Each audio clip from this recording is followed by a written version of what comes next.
January 20, 1953, 8:45 in the morning. The White House. The temperature outside was 28 degrees Fahrenheit. A bitter winter wind cut across the north lawn, rattling the bare branches of the elm trees that lined the driveway. President Harry Truman stood at the window of the Oval Office, watching a black limousine pull up to the north portico. His hands were clasped behind his back. His jaw was tight. He had been awake since 5:30 that morning, unable to sleep, knowing what this day would bring. Inside that car sat Dwight David Eisenhower, the man who would become the 34th President of the United States in less than 4 hours. The man Truman had once called the greatest military leader America had ever produced. The man Truman had personally promoted to 5-star general. The man Truman had appointed as Army Chief of Staff. The man Truman had made the first Supreme Commander of NATO. The man Truman had offered to support for president on the Democratic ticket in 1948, with Truman himself stepping down to be vice president, the man who now refused to step foot inside the White House. Truman had planned this morning carefully. He had instructed the kitchen staff to prepare coffee, the good coffee that Eisenhower liked. He had arranged for light refreshments in the Blue Room. He had set aside 30 minutes for a private conversation before they would leave for the Capitol. Just two men who had worked together to win a war and build a peace, sharing a final moment of civility before the transfer of power. It was a tradition that dated back generations. Every incoming president since William Howard Taft had stopped inside the White House for at least a brief visit with his predecessor. It was a gesture of respect, a recognition that the office was bigger than any one man, that democracy required grace and continuity.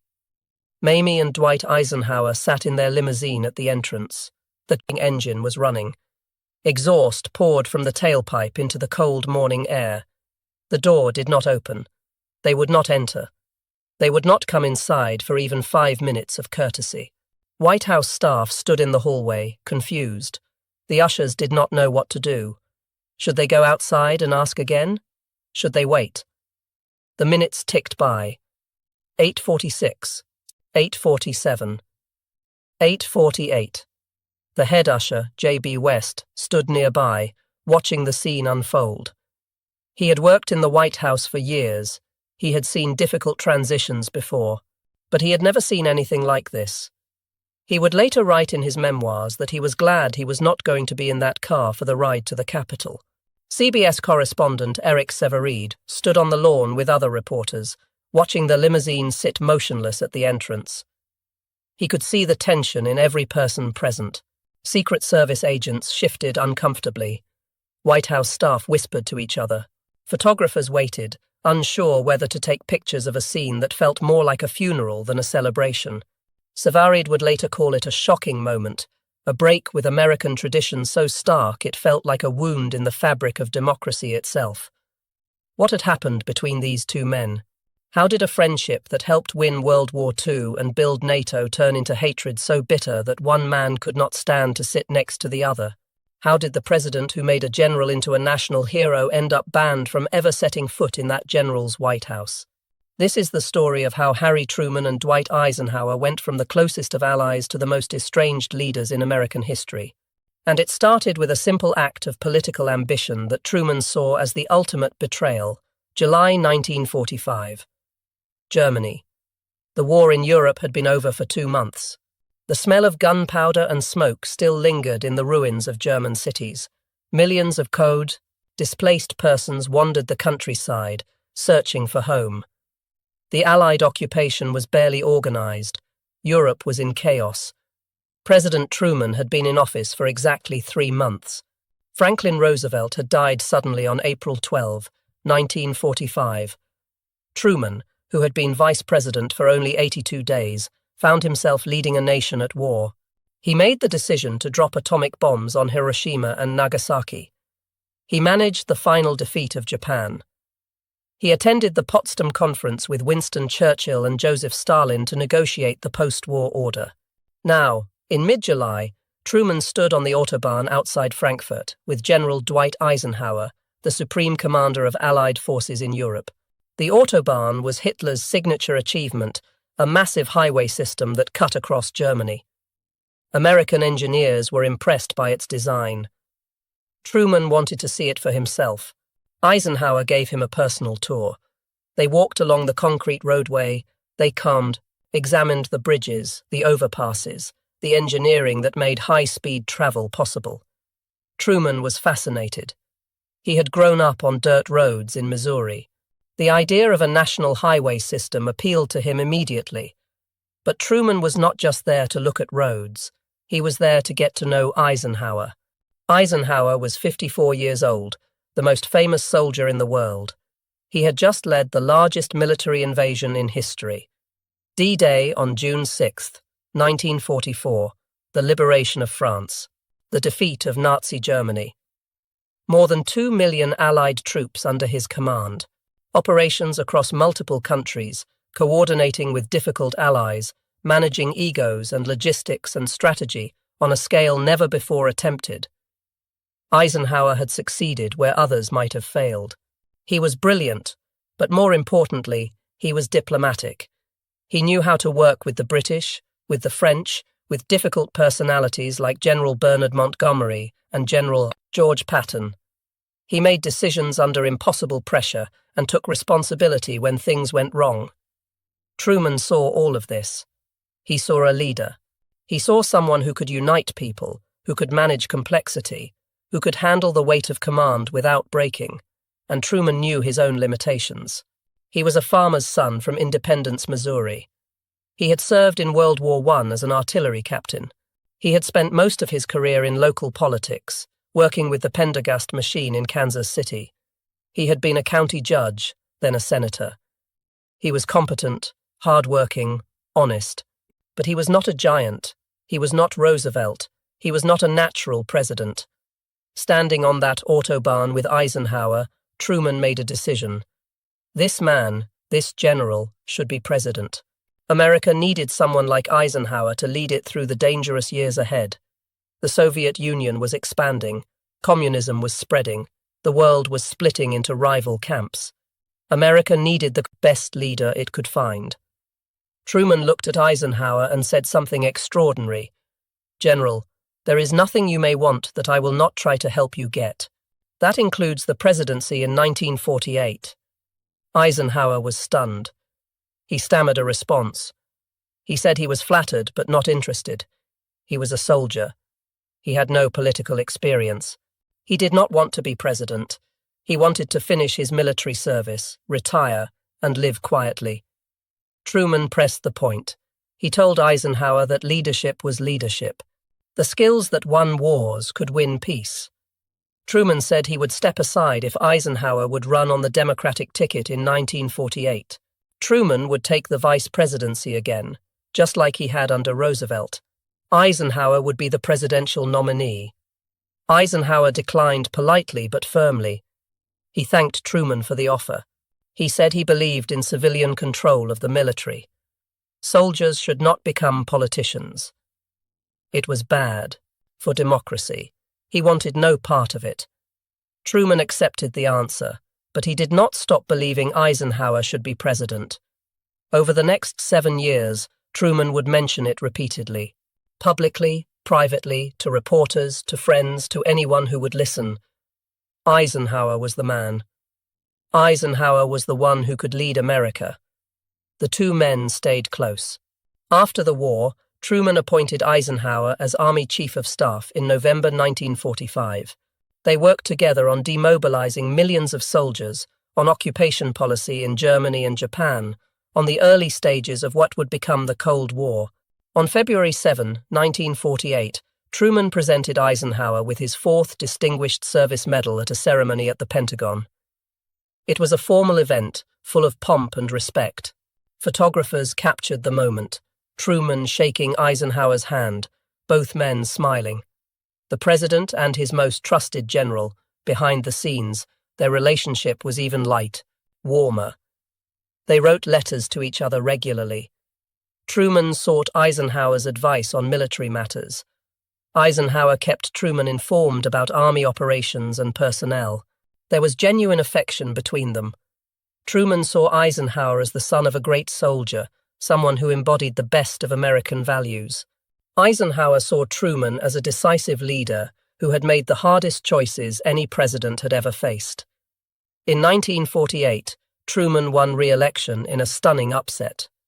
He did not need Eisenhower after all. The country, it seemed, had decided Truman was good enough on his own. But Truman never stopped believing Eisenhower should be president, and he never stopped telling people so. Publicly, privately, constantly. Eisenhower was the man. Eisenhower was the one who should lead America. This constant praise would, eventually, become the seed of their destruction. The problem was Senator Joseph McCarthy. McCarthy was a first-term Republican senator from Wisconsin, elected in 1946 at age 38. He had served as a circuit court judge before the war, then as a Marine officer in the Pacific. He returned to Wisconsin with an inflated combat record and political ambitions. His first years in the Senate were unremarkable. He sponsored no major legislation. He attracted little attention. Colleagues considered him lazy and opportunistic.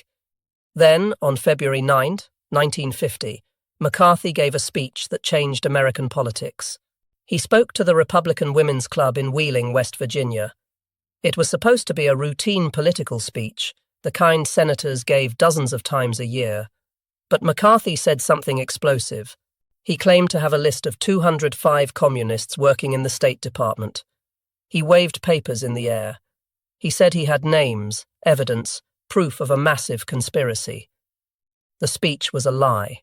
McCarthy had no list. The number 205 was invented. But the claim was sensational, and newspapers across the country ran it as front-page news.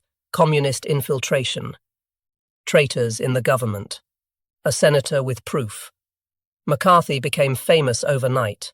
He was invited onto radio programs. Newspapers requested interviews. He gave more speeches, making more accusations. The numbers changed. Sometimes it was 205 communists, sometimes 81, sometimes 57. The inconsistency did not matter. What mattered was the fear. Americans in 1950 were terrified of communism. The Soviet Union had developed atomic weapons in 1949, years ahead of American estimates. China had fallen to communist forces led by Mao Zedong. The Korean War had started in June 1950, with communist North Korea invading South Korea. Soviet spies had been uncovered in the United States, including Klaus Fuchs, who had worked on the Manhattan Project and passed atomic secrets to Moscow. People wanted someone to blame. McCarthy gave them scapegoats. He named names. He accused government officials, diplomats, military officers, academics, Hollywood writers. Most of his accusations were baseless. Some were completely fabricated. But in the climate of fear that gripped America, accusations alone were enough to destroy careers. McCarthy was reckless, paranoid, and dangerous. But he was also politically powerful. Millions of Americans believed him. They wrote letters supporting him. They voted for candidates he endorsed. Republican leaders, seeing his popularity, chose not to confront him. Democrats who criticized McCarthy found themselves accused of being communist sympathizers. One of McCarthy's favorite targets was General George Marshall. Marshall had been Army Chief of Staff during World War II.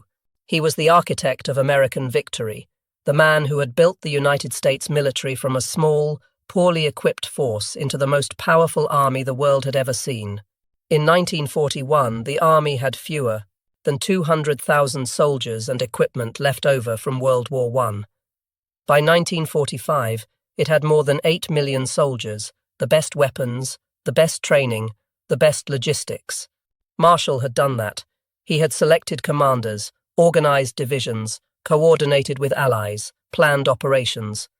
Every major decision of the war had crossed his desk. Eisenhower, Bradley, Patton, MacArthur, all of them reported to Marshall. When they needed support, Marshall got it for them. When they made mistakes, Marshall protected them. After the war, President Truman appointed Marshall as Secretary of State in January 1947. Marshall created the European Recovery Program, which became known as the Marshall Plan. It provided more than $13 billion in aid to rebuild Western Europe, preventing economic collapse and stopping the spread of communism. The Marshall Plan was one of the most successful foreign policy initiatives in American history. In 1950, Truman appointed Marshall as Secretary of Defense. The Korean War had just started, and Truman needed someone he could trust to run the Pentagon. Marshall came out of retirement to serve. In 1953, Marshall would receive the Nobel Peace Prize for the Marshall Plan. Marshall was also the man who had made Dwight Eisenhower's career possible. In 1941, Eisenhower was a lieutenant colonel stationed at Fort Sam Houston in Texas. He was 51 years old, unknown outside the Army, with no combat experience. His career had been respectable but unspectacular. He had spent most of it in staff positions, working for other generals, writing plans and reports. He was considered competent but not exceptional. George Marshall saw something different. Marshall met Eisenhower briefly in 1941 and was impressed by his clarity of thought, his ability to analyze complex problems, and his calm demeanor under pressure. When America entered World War II in December 1941, Marshall brought Eisenhower to Washington to work in the War Plans Division. Over the next 2 years, Marshall promoted Eisenhower repeatedly. Lieutenant Colonel to Brigadier General in September 1941, Major General in March 1942, Lieutenant General in July 1942. Marshall leapfrogged Eisenhower over dozens of more senior officers, officers with combat experience, officers who had been generals for years. In June 1942, Marshall appointed Eisenhower as commander of U.S. forces in Europe. In November 1942, Eisenhower commanded the Allied invasion of North Africa. In December 1943, Marshall named him Supreme Commander of the Allied Expeditionary Force, giving him authority over all Allied forces preparing for the invasion of France. Without George Marshall, Dwight Eisenhower would have spent World War II behind a desk in Washington, writing staff papers and attending meetings. He would have retired as a colonel or maybe a brigadier general. He would have been forgotten by history. Eisenhower knew this. He acknowledged it publicly. He called Marshall his mentor, his patron, the man who had believed in him when no one else did. Eisenhower owed everything to Marshall: his rank, his command, his fame, his place in history. All of it came from George Marshall's decision to promote an unknown staff officer to supreme command. Senator Joseph McCarthy did not care about any of that. In June 1951, McCarthy delivered a 60,000-word speech on the floor of the United States Senate. The speech lasted 3 hours. McCarthy accused George Marshall of being part of a communist conspiracy. He called Marshall a liar. He said Marshall had deliberately lost China to the communists. He accused Marshall of undermining American foreign policy to benefit the Soviet Union. He stopped just short of calling Marshall a traitor, but the implication was clear.